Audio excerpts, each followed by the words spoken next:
Hey, good afternoon to everybody here in the UK, or morning, evening, wherever you are in the world. And we are honored. You may have seen my friend here on Piers Morgan this week after appearing at the Diddy trial. And he absolutely navigated the week with finesse. It was a minefield. I mean, the scenarios that were described were just absolutely breathtaking. But Sharay here, aka the Punisher, just was very respectful, was very polite, was very authentic, and he absolutely just resonated. Such a likable person. So, I reached out and he's agreed to come on. His links are in the description box. He's got a book out. We will get to the book. That's a fascinating subject as well, about problems that men are going through, especially of the reproductive nature. And his Instagram is down there as well. So firstly, huge thank you for coming on. Oh, my pleasure, man. I thank you for the opportunity. I'm looking forward to it. Yeah, and the other interviews you've done, they've just gone straight for the salacious stuff, the Diddy stuff. On this channel, we like to set the table a bit and get to know you a bit. Invest in who you are. So if we could go back to just find out, what was it like for you growing up? What were you like as a kid? Man, typical. I had a young mother. So I grew up in a household with more like my grandparents as the parent figure, and they had a bunch of uncles. So it was a big family. And I was the only child. So the only child living with a grandma is kind of a sweet deal. You end up spoiled, you got that extra attention that grandma loves. So it was a pretty good childhood coming up in regards to just being around family and, that atmosphere. It was a good experience. And was all this in New York? Yes, I grew up in Harlem, New York City. Born and raised. I just moved from there recently, but I'm definitely a Harlem, New York City native. Yeah, I lived in America for 17 years, in Arizona, actually. So, I got very familiar with Americans. And I moved there as a young person after I finished university. And I ended up in a bit of trouble, throwing raves and getting involved in ecstasy. So that's my backstory. Nice journey. That's my backstory in a nutshell. So, all right. So you're growing up in New York then. So what were you like in school? Honestly, man, not a great student at all. I was into sports, so I was big into basketball. So I played on teams and stuff, but definitely not a diligent student, straight A guy or whatever. I kind of took advantage of having some natural intelligence. So I kind of never studied, did enough to pass, and kind of just really focused on sports. So in school then, did you used to have dreams about, what I'm going to do when I grow up, that kind of thing? After the hoop dream, of course, is the NBA. Everybody thinks they have a chance to a certain point. And honestly, when I came out of school, I went to college to be a teacher. Coming to school, I had some understanding about in inner city schools, some of the teachers don't really relate and give a strong push to educate the youth, especially in the Black community in Harlem or whatever. So my first job, I was an assistant kindergarten teacher. Oh, wow. Congratulations.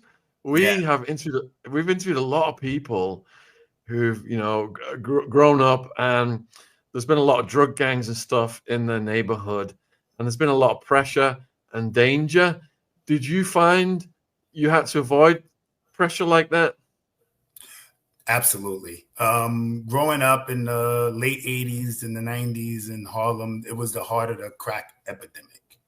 So it was very dangerous, very violent. It was normal to hear gunshots every night. It was normal to hear of young people either going to jail or murdered. And it was routine. It's obvious when you asked me earlier about my childhood, I speak to it glowingly from a family perspective, but it was such a dangerous environment that it became the norm. It was not a safe place. I just think I had a safe haven because I was really heavy into sports and I stayed on the basketball court. So it kept me out of trouble. Were there any situations where, you thought you might be in danger, or any scrapes that you got out of? Yeah, absolutely, man. I have a scar on my neck here from being just at a house party at 16 years old, and I come outside and it's guys from a viral street, and they get into an altercation with a friend of mine, and I get caught in the middle, and I ended up with a gash on my neck that could have, from what I understand, was centimeters from my jugular vein. So it was a rough area. You know, in the hospital 10 days. 10 inner, 10 outer stitches. And, but like I said, it was so violent, and that type of atmosphere was so normal. Growing up in it, it was expected. I didn't, So till I became an adult and removed from the scenario, I didn't really realize how toxic it was. So when that incident happened, then, did you just go back to accepting this is the neighborhood, this is how it is, or did you have anxiety? Actually, I went more dysfunctional, believe it or not. You know, you're in that 16, 17-year-old young man, testosterone type of ego trip. So my thought process then was like, well, look, I survived this, nothing happened. And it was kind of like a badge of, I guess I'm tougher, you know, look what happened to me. What's the chance of this happening again? And it kind of had some type of weird tough guy scenario that it put over me, but I was not a tough guy. You know, it's just, I'm glad that passed soon. But yeah, it didn't give me anxiety. It didn't give me fear. It was like a badge of honor. Like, look at my scar, like amongst the friends. Like, look, I was basically stabbed and I survived it, you know, like I'm tough. So. Wow. Yeah, I arrived in Arizona in 91. And it was like 18th Street Gang and 7th Street and Fifth Avenue, all these different like street gangs. And then they had the Bloods and the Crips out in LA. How was it? How were the gangs where you were at? How was that organized? So the gangs with me growing up had not yet really made it to New York City. It was more of, like you said earlier, it was the streets. You know, in Harlem, New York, there's housing projects, or maybe grant projects against Manhattanville projects, or 140th Street has issues with 155th Street. And so you had those type of dynamics, which I kind of avoided most of them because the basketball court was a safe haven. So everybody went to the courts. Games sometimes got, you know, a little out of hand or whatever, but I wasn't from a prominent street or whatever. So I was just, I played at St. Nicholas Park. I got known as Shorty St. Nick. And at some point, and you know, it gave me like a free pass because I was good at basketball. So did anyone close to you at that age either end up murdered or seriously injured or go to prison? I want to say as much as 50% of the guys that I grew up with. What? Yeah, that many. So did that traumatize you, or do you just suddenly get used to it after you've lost so many friends? As I started to mature, as I got to my late teens into my 20s, I kind of realized how toxic the environment was, and then I just completely removed myself. So I stopped playing basketball in the neighborhood. Like I mentioned in my testimony, I went down to West 4th Street, which if you're not from New York City, West 4th Street is like in the heart of Greenwich Village. So it's a safe area. You get people from all over that come to play. And I just kind of situated myself downtown and out of the neighborhood to try to avoid the negativity that was going on where I lived. So did you have to stay on a fitness regime then? And did that mean, you know, staying away from partying? Not necessarily. I've never been a big kind of social party guy. All my fitness came from basketball, and you know, I did get into weightlifting early just because trying to be tough, right? So the fitness came natural just playing sports. So I lucked out with good genetics, and it translated well. So when you turned 20, what was your life like then? When I turned 20, I was unloading trucks in a warehouse, trying to make a couple of extra dollars. I was in a long-term relationship with my high school sweetheart that ultimately ended up with me getting heartbroken, which catapulted me into being a male stripper. Okay, what's that story? If you could give us in detail, that would be great. Absolutely, man. I was with my high school sweetheart. I thought we were going to get married, you know, that first love of your life scenario. And ironically, she came home one day and said, I'm going to start working in the female strip club. And that's that. And of course, I had a heart attack. No, you're not. No way. And she was like, take it or leave it. So I did accept it, which was excruciating. Like, this girl I love, and she's working in the strip club, and I'm going through all this anxiety. And then it got worse, where she just came home one day and said, listen, I'm meeting all these guys and I'm tired of being tied down. I want my freedom to explore life. And she dumped me. And like any highly intelligent 19-year-old guy, my way of solving that issue was, I'll fix her. I'll be a stripper too, you know, and that's really what motivated, man. I went on this quest to become a male stripper to kind of hopefully I thought it would get my girlfriend back. Like, you know, if she sees me as a stripper and all the women are into me, maybe she'll want me back. And it almost started to work, where she did take interest and I want to come to the show. I want to check it out and see what was going on. So I thought I was making traction. She actually came to the show, met another stripper, and went home with him and broke my heart again. So it was a tragic scenario. You know, but hey, look, for the long run, it worked out, because that was what catapulted me into being a male dancer. And look, all these years later, I'm still involved. How many years had you gone out with her then? We were on year 4. It was a 4-year relationship. Oh. Yeah. What was that heartbreak like? It's excruciating, man. It changes you. It changes you. You know, as men, we're not good at this. You know, women have that extra understanding and that capacity to deal with and process their emotions in a way where I think they're way better at handling heartbreak. And men, because we're not supposed to be in tune with our feelings anyway, you just become coarse, rigid, you shut down. That relationship ended at 22 years old, and I don't think I got into another relationship till I was about 34. So did she move out at that point? Yeah. We went our separate ways. I ended up moving back home. She continued her dancing career, and you know, I delved into the stripper thing full force, just trying to make a name for myself. You know, as a young guy, you get into being a male stripper and you're walking to these clubs and it's full of women. It's like a dream come true. So it wasn't bad. It wasn't bad at all. What is the protocol to applying for a position as a male stripper? Well, now it's easier because there's internet companies where you can just go online. We have a contact form. You submit your photos, and if you have a good look and a good personality, you usually get a shot. When I started, you had to just beg.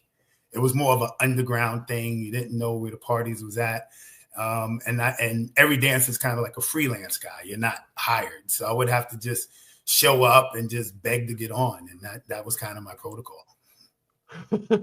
so you're knocking on all these doors then. And like, what's the interview process? Do you have to like play a track, do a dance, answer some questions, fill out a form?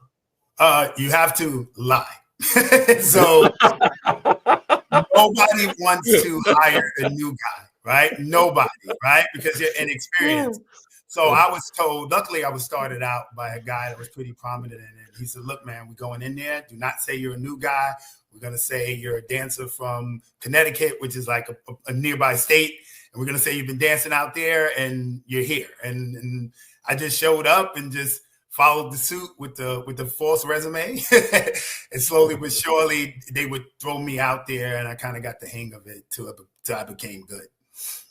What would you say were the major challenges in attempting to get the hang of it? So the major challenges truly is, as a man, a straight man anyway, we have no idea what is really sexy and appealing to women. You know, we just kind of throw on a song and just do whatever, you know.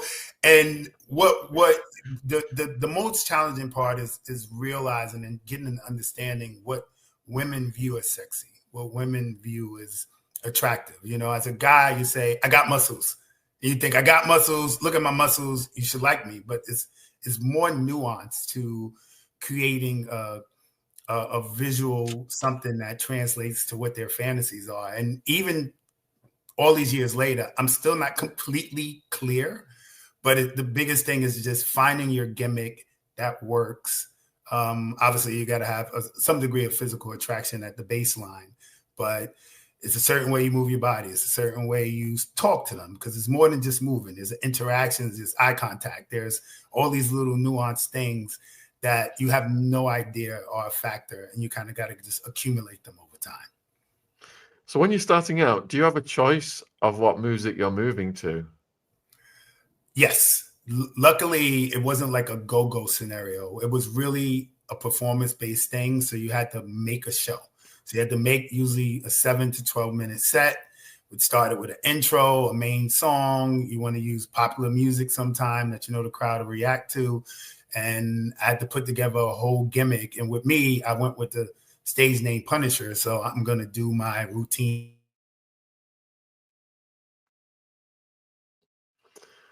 Oops, I think your internet's frozen. Sharay, can you hear me still? Well, if you're watching, viewers, this is absolutely fascinating. We're getting a whole other side to Sharay. Did I get that? Oh, yeah, you've come back. You've come back. Yeah, so you were talking about your routine, you know, how you stylized it. Yeah, so I based everything around my character, the Punisher. So it was obviously a BDSM, S&M type of look, and it's obviously connected with sexual experiences. So I'm coming out to, I think my intro was "We Will Rock You" by Queen, and then I go into like a sexy Prince song, and I got a nice little niche, man. It's been working for me, you know. So I would have to say it was a pretty smooth transition once I got the character and some of the nuance down pat. Yeah, my partner I'm with now, who I've got a baby with, we met dancing to Queen. That was how we bonded. Yeah, it's not a bad flow, man. It's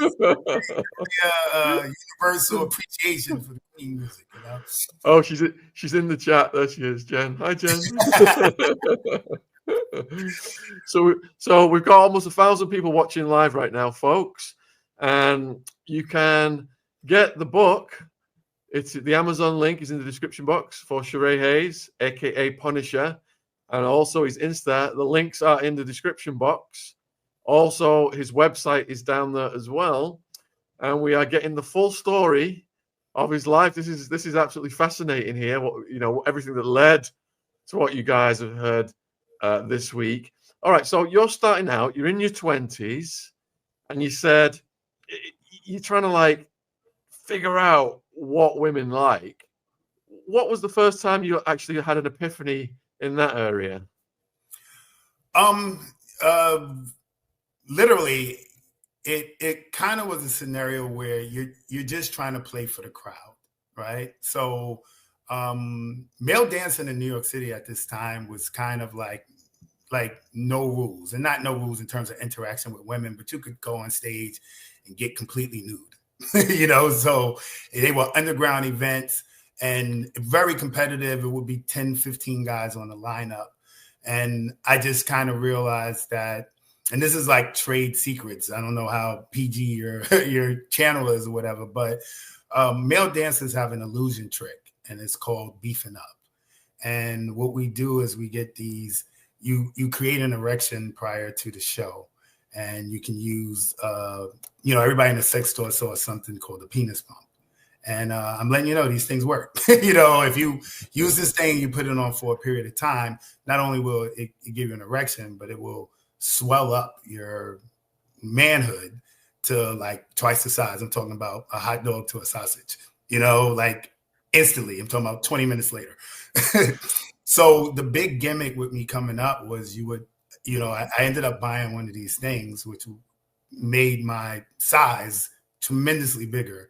And then you get equivalent of a cock ring. So you create an erection, you put it on the base, and now you're walking around with this hoagie, you know, and this became like an attraction, you know. So then you put on these flyers and stuff, all these outrageous things.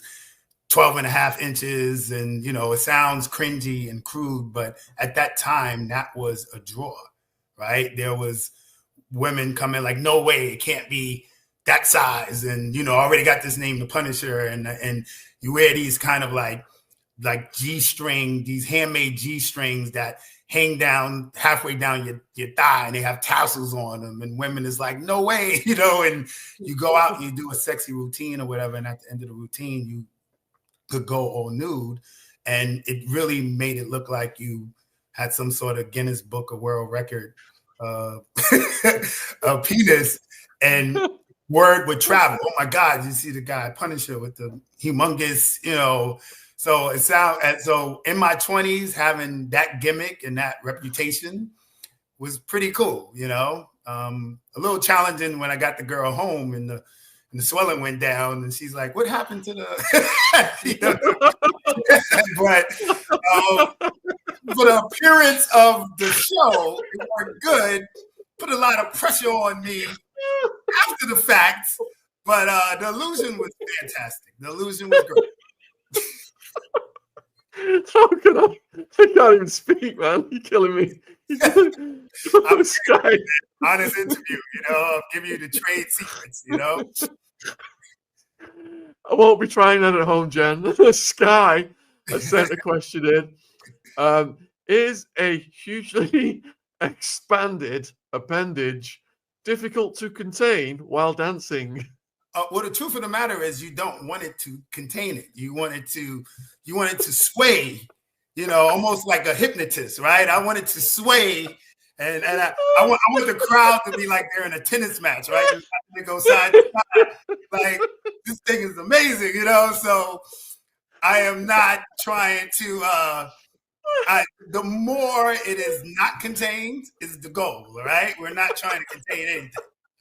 I want to give whiplash with the motion. You know, you put on fast music, you kind of like sway it back and forth, and then the crowd's like, oh my God, that thing real? And, you know, that's the goal.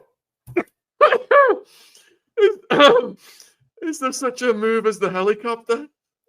Dude, listen, absolutely. Absolutely. That was for the grand finale, you know? I got a question from Jillian. Did you use elastic bands on your bits before a show? Yeah, that's what I described. You know, you would use elastic. Me personally, I would get the elastic and I would get it cloth sewed around it. And that's what I would use for a cock ring. You're actually right on point, because the cock rings themselves, to keep it, you know, I'm out dancing, I'm not aroused. So you really have to cut off the circulation to keep your erection. So you're absolutely right. There were elastic bands wrapped in material. I'll tie it on the base, and, you know, then I'm salute 30 minutes straight. Next viewer question. Did any of the audience members get too enthusiastic with you? Yes. And I didn't think this was a real thing, but at times doing the show, and like I said, I would have this grand finale where I kind of like slowly pull it out and point it to the star and the stars and whatever. And women would literally jump out of their chairs and rush the stage and start throwing money on it. And you'll feel some hands coming out trying to grab it. And honestly, man, for a young guy, like an ego trip, being surrounded by women, like, holy crap, it was euphoric. Like, to, you know, obviously we have big stars in this world and they get on stage in front of millions of people. And I'm sure that feels crazy performing in audiences and arenas and stuff. But I got my experience like that. Maybe it was only a couple of hundred ladies, but listen, it was a big deal for me growing up. It was awesome. So there's like a cliche, an old adage that says, you know, that men like to see the shapes and the visually stimulated, but women, they want the mind stimulated. They don't want to see all these dick pics and things like that. Are you saying that there's a variety of people out there? Let's just phrase it like that. Well, yeah, no, I still agree with that, right? I don't think for women you're just gonna send them dick pics and stuff like that. They're not visually cued like that. So, but I'm doing it as part of a performance. So like I said, I'm coming out early and it's covered, right? It's all this hype on the flyer. Come see this 12.5 inches. So it's like, is it real? Then I come out in this exaggerated sock with tassels and they're doing the tennis match. Like, is this thing real? And I was fortunate enough that I could do a great routine, a sexy dance, and I'm not walking around nude. It's like a peak, right? So it culminates to this grand finale of the show, and I may stand on a chair on the stage, so I'm up in the air, and then I'm slowly pulling, and then comes out the lifesaver, and it's like, oh my God, it's real. And then I put it right back away because it's a tease, right? The key to it is strip tease. But that tease and that acknowledgement is like, holy crap. And it would create like a great scene at the end of it. So it was really the presentation and the build up to the climax that would get the response. I think if I just walked out with naked with it swinging, it's completely different. You have to be theatrical with your penis placement. You know what I'm saying? You got perfect time. Did theatrical include various costumes? So yeah, my costume was consistent to actually the photo that they've been using of me in the trial with the mask and the leather and stuff. That's how I performed. That picture was actually taken of me walking to the stage at an event. Okay, you got a question here, reviewer. What was the weirdest interaction you ever had while performing? So most of the stuff is typical in terms of just actual performing. This is going to sound like a funny story, an odd story, but one of the weirdest interactions I had was I went to a bachelorette party, and I would always tell everybody, if there's a room full of women, I'll say, put the bachelorette in the, facing me as I walk in the room, and everybody else sit on the sides. And so I walk out to perform, and I have a mask on, so I can't see my peripherals. And I'm dancing in front of the bachelorette, and I hear all the yelling and screaming, and then the doorbell rings. And all of a sudden, it's like, I look around, and everybody left the room. It's just me and the bride.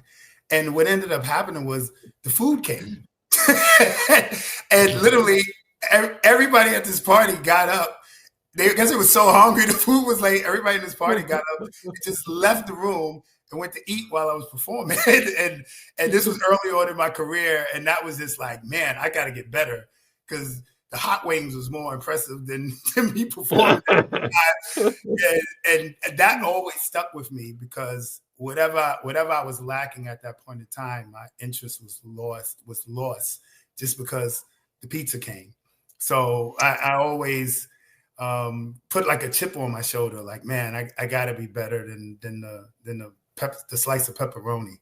So that's what to me as far as a weird scenario while performing. So in terms of self-confidence going into this profession, then were you quite a confident guy, and did your confidence grow? Yeah, my confidence grew as the reactions did. Coming into it, like I said, it was really spurned out of Heartbreak. And I didn't have a lot of intentions of becoming great at it or doing something big. But once I got involved and I was getting a positive reaction, yeah, it kind of shot through the roof. And these clubs, my understanding is that it's, you're prohibited to actually sleep with the people who come and attend the clubs. Was that the case in the clubs you were at? No. I mean, nothing's going to go on in the club. But, when I started out, everything was freelance. So it was just like a party. The business that I run now and stuff, we encourage, obviously, no sexual or physical reaction in the club, or even if you're sent out to do a party. But there's still the ambiance of, once the show's over, if there's a genuine connection and she likes you and you like her, then obviously you guys can meet. And if it goes somewhere else, then that's just an adult choice, right? That's preference, but no sexual activity directly connected to being hired or performing at an event. It's just more a guy meets girl type of scenario. So you said it was a while, before you got into a relationship, because your heart was so broken, and you described the shock of her going into stripping and then saying, she was meeting a bunch of men. So as you were stripping yourself, did you try and meet women, date women, and form relationships? And did they have the same shocked reaction back at you, thinking, how can I date a male stripper? Yeah, it was challenging, man. I really think to this day, because I've never married and I don't have any kids, and I know for a fact that it was a byproduct of me choosing this as a profession. I met amazing women.